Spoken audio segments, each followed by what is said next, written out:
sudah diterjang, peraturan sudah diabaikan, dan akhirnya terjadi sebuah kecurangan yang luar biasa.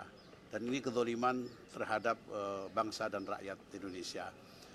Oleh karena itu setelah kami diskusi, menelaah dengan kacamata perspektif daripada keagamaan, hati nurani, serta nilai-nilai agama yang kita anut, ternyata memang ini sudah luar biasa, saatnya kita harus bersuara.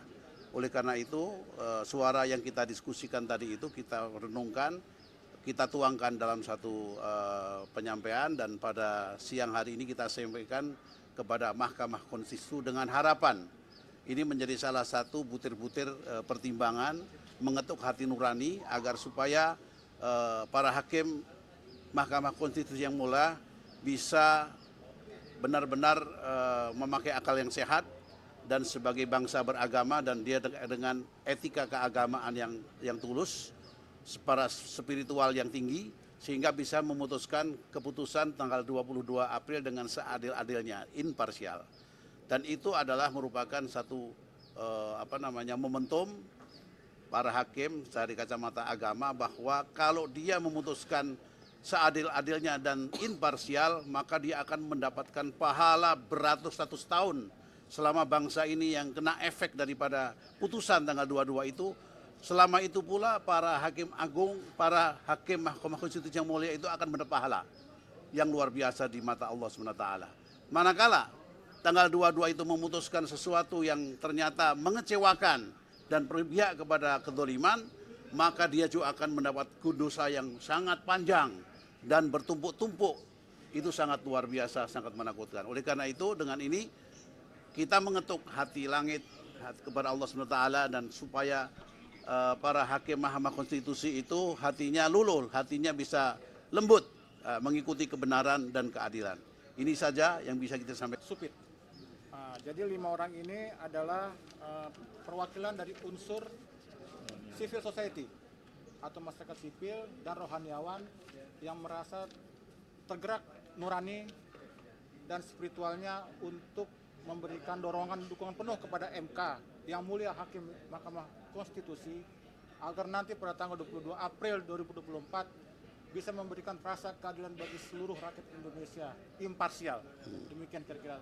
Dorongannya adalah agar permohonan dari 01 dan 03 itu dikabulkan, makanya amicus curiae ini disampaikan. Kami bukan mengatasnamakan 01, 02, 03, tetapi keputusan yang seadil-adilnya berdasarkan beberapa fakta dan kesaksian ahli. Jadi apapun itu tidak untuk kepentingan 01, tidak untuk kepentingan 03, tapi untuk kepentingan masyarakat Indonesia. Dan kalau dilihat dari teman-teman yang mengajukan amicus kali ini, secara keterangan saksi, ahli dan bukti-bukti, teman-teman melihat bahwa TSM itu sudah terbukti? Terbukti mungkin nanti bisa dilihat dari keputusan Mahkamah Konstitusi. Tetapi dari jalannya persidangan, teman-teman bisa melihat beberapa kesaksian ahli, bahkan dari guru besar pun sudah menyuarakan hal tersebut. Jadi ini harus bisa mendorong nurani hakim yang mulia Mahkamah Konstitusi untuk memberikan keputusan yang adil. Karena kami merasakan ada sesuatu yang tidak beres dalam proses demokrasi dan Pilpres 2024 yang sudah kemarin kita jalani.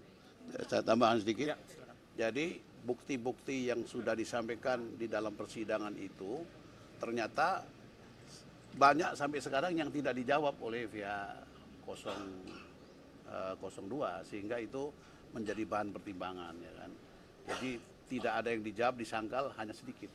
Artinya semua seperti itu terbukti berarti kan. Jadi kita tidak melihat itu, tapi kita melihat bahwasannya kita ingin Mahkamah Konstitusi, hakim yang mulia ini bisa memutuskan secara imparsial dan berpihak kepada kebenaran, itu saja. Ya. Akan disampaikan, karena tidak batas waktunya untuk menerima masih dibuka. Jadi akan disampaikan saja. Ya, karena yang lain-lain sudah dibacakan, ini akan menjadi catatan yang disampaikan. Saya kira begitu. Ya.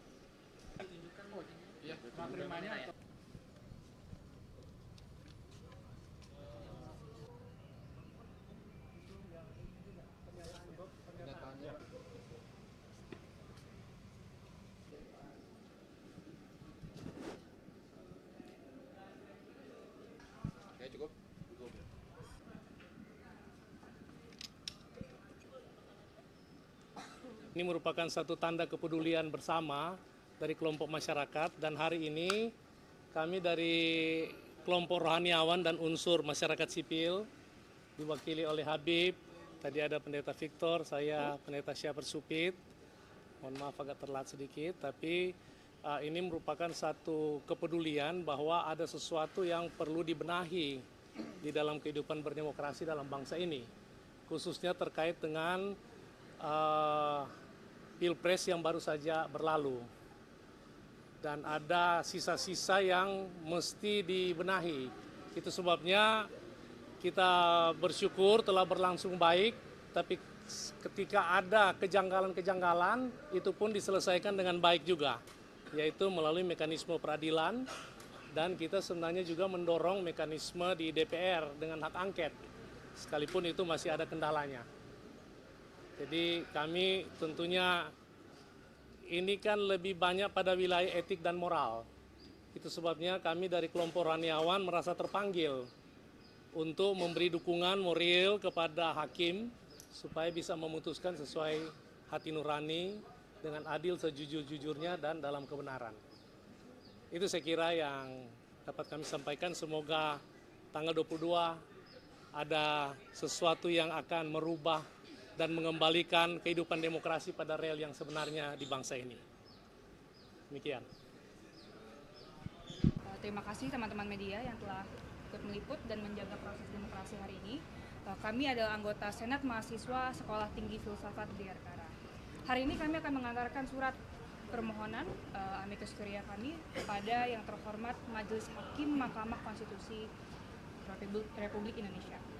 Dalam surat kami mendukung permohonan dari pemohon dalam perkara perselisihan hasil pemilihan umum presiden dan wakil presiden tahun 2024. Ada 3 poin yang perlu kami angkat. Pertama, kami sebutkan bahwa pemilu 2024 telah memunculkan wajah penyalahgunaan kekuasaan yang dilakukan oleh Pak Jokowi Widodo. Paling terpenting, kita lihat dari putusan 90 MK tahun 2023 telah terlihat adanya penyalahgunaan dari Badan Eksekutif. Dan perlu kita ingat bahwa semangat dari Republik itu tidak hanya penggunaan penguasaan dari yang penguasa kepada yang tidak berdaya atau rakyat, tapi Republik harus dibimbing dan juga diupayakan untuk kepentingan seluruh rakyat. Maka yang kami lihat di sini dengan adanya penyalahgunaan kewenangan dan pengambilan kewenangan yang sebenarnya terletak di Badan Legislatif sudah menunjukkan bahwa Badan Eksekutif yaitu Pak Presiden Joko Widodo telah berikut campur untuk menaikkan anaknya dan juga pasangan yang dia favoritkan untuk menjadi presiden dan wakil presiden. Kedua adalah permasalahan tentang etika. Guru besar kami di SF Bayangkara, Profesor Romo Frans Manjuseno, yang menjadi salah satu saksi ahli di persidangan MK hari ini, telah menjabarkan beberapa asas-asas etika yang tampaknya aksen ya dalam proses pemilu hari ini tahun ini. Tapi ada satu poin yang perlu kita tambahkan, yaitu tentang maksim atau pikiran leluhur yang melekat pada semua individu. Bahwa menurut Immanuel Kant, yaitu pemikir filsafat, mengatakan bahwa apa yang bisa dilakukan dan tidak bisa dilakukan oleh individu itu berangkat dari sebuah pikiran leluhur yang bisa diuniversalisasikan dan diaplikasikan kepada semua orang. Dan menurut saya ada satu pikiran leluhur yang Pak Jokowi sendiri bisa mengerti tetapi tidak ia lakukan, yaitu adalah asas ketidakcurangan. Maka menurut saya sebagai seorang individu dan seorang yang memiliki keluarga sendiri yang memiliki kepentingan kelompok, ia sendiri tidak menginginkan jika kelompok dan kepentingannya dicurangi. Maka saya memohon agar Majelis Hukum dan Hakim di Mahkamah Konstitusi dapat melihat bahwa pikiran luhur ini tentang kesetaraan, tentang transparansi, proses demokrasi, dan juga asas ketidakcurangan harus tetap diprioritaskan. Dan yang ketiga, kami memohon kepada hakim-hakim Mahkamah Konstitusi Republik Indonesia untuk mencegah dan memberhentikan praktik-praktik pemusatan kekuasaan di eksekutif. Kita telah lihat pada putusan 90 Mahkamah Konstitusi, kekuasaan sudah terlalu berpusat kepada eksekutif dengan adanya pengambil alihan wewenang legislatif dan pembajakan kekuasaan Mahkamah Konstitusi. Kami mohon agar para hakim mengembalikan rasa percaya warga negara, rasa percaya kami rakyat kepada institusi-institusi hukum Indonesia agar tidak ada lagi pemecahan dan polarisasi antara masyarakat. Itu saja dari kami. Terima kasih.